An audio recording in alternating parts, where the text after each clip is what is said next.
Well. Good day, my friends and family. First, before we get started, I want to say a big thank you for those of you who have watched my videos and subscribe and share. For the last couple of weeks, I was absent. I was in Jamaica trying to secure my property that was hit by Hurricane Melissa. I will make a video showing the damage, not of just my house, but parts of Western Jamaica. But something gigantic happened after the hurricane hit Jamaica. For the first time ever, Jamaica is sitting at the G10, G20 table, not as a little island looking for handout, but as a nation ready to speak with authority. That's a gigantic step for the Caribbean.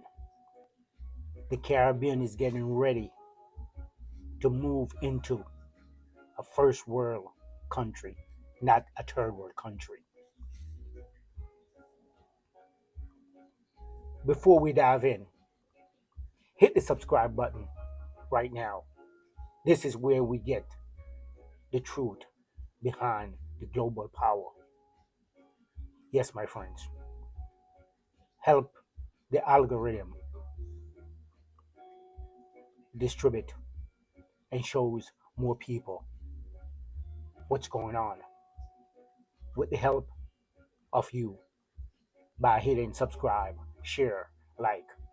It helps spread the word.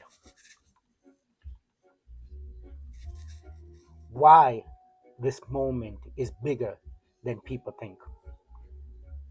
Jamaica attending the G20 is not symbolic, it is strategic.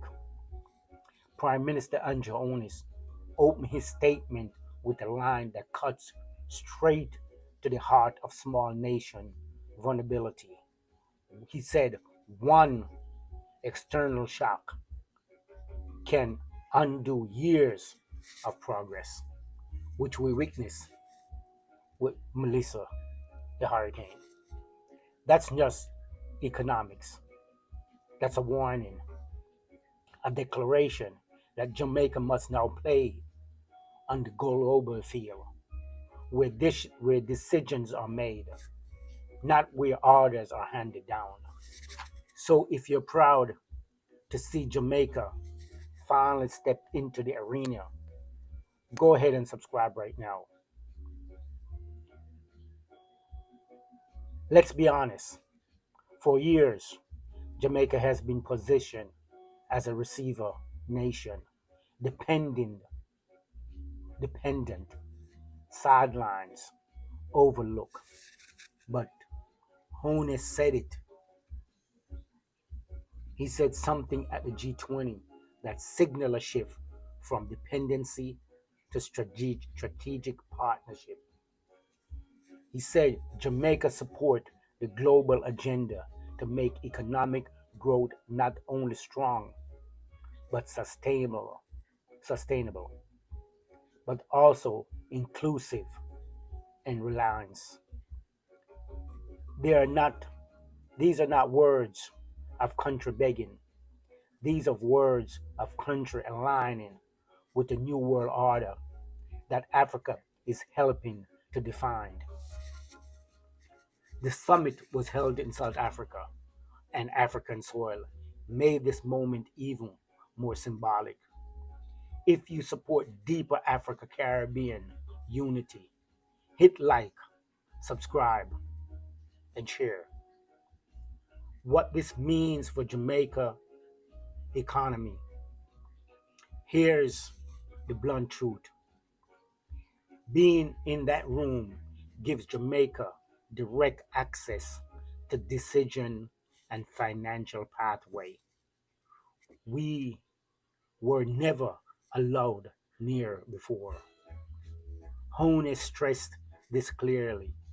Small countries are disproportionately affected by climate disaster and global financial shock.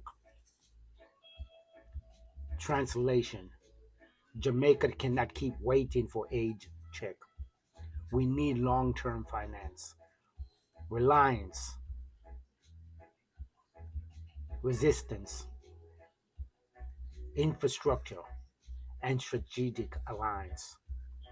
From the G20 platform, Jamaica can now negotiate infrastructure investment, energy partnership, climate reliance funding, trade expansion into Africa markets, technology and digital cooperation. This is where sovereignty begins, not with speech, but with access and leverage. Family, if you want Jamaica to stop begging and start building, subscribe to the West Best Media right now. What this signal to the world? Why did South Africa extend this invitation? Because Africa understand something the West hoped would never happen. A united global South Africa plus the Caribbean is a geopolitical earthquake.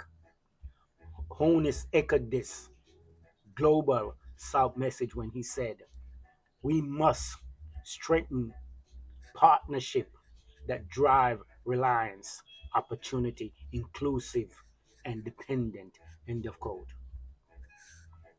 This is exactly what BRICS is doing, exactly what the AES is doing, exactly what the new Pan African movement is fighting for. Jamaica showing up at the G20 is not courtesy, it's a signal that the Caribbeans want a seat in shaping the next world order. If you believe Jamaica should stand with Africa instead of learning or leaning on former colonial partners and powers, hit subscribe button right now. Share this video. This is a defining moment for Jamaica, not because of photo apps, not because of speeches, but because Jamaica finally stepping into a platform where the future of the world is shaped and did so. Let me say this: Jamaica did so on African soil.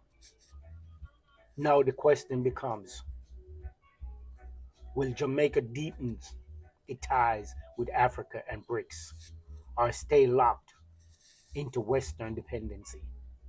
Drop your comments, drop your thoughts. Let's talk about it, family.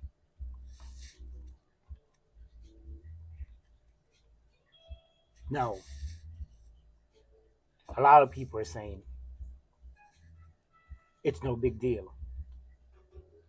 But think about it. Jamaica,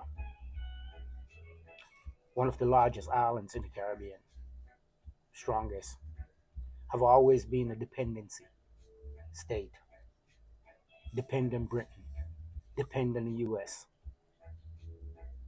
With a new shift, Jamaica is breaking away from that dependency. Let me say one thing that you guys don't understand. Melissa, the hurricane that hit Jamaica, woke Jamaicans up. And something that Jamaicans didn't realize. For the first time, Jamaica don't have to go begging with hat in hand. No, this government did something that no other government did, that governments did in the Caribbean. It took out hurricane disaster insurance. Yes. So Jamaica don't have to wait for a handout from the US or Europe. We will have the money to rebuild. And this time we will rebuild stronger and better.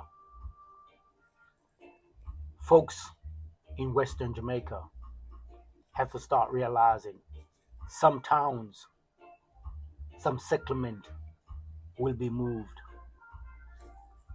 Not because the government want to disturb your customs, but because the government want to protect you. The government want to protect you from another disaster. Go look at Black River. Go look at Bluefields, White House, those areas, and you see what I'm talking about. So, as a Jamaican, I'm asking you, my people, stand up with the government. Help the government where you can, and help your brothers and sisters. Again, this is the West Best Media, where we bring you the truth. No sugarcoating. Subscribe, like, and share so this word can be spread across the Caribbean and the diaspora. Thanks for watching. See you in the next video.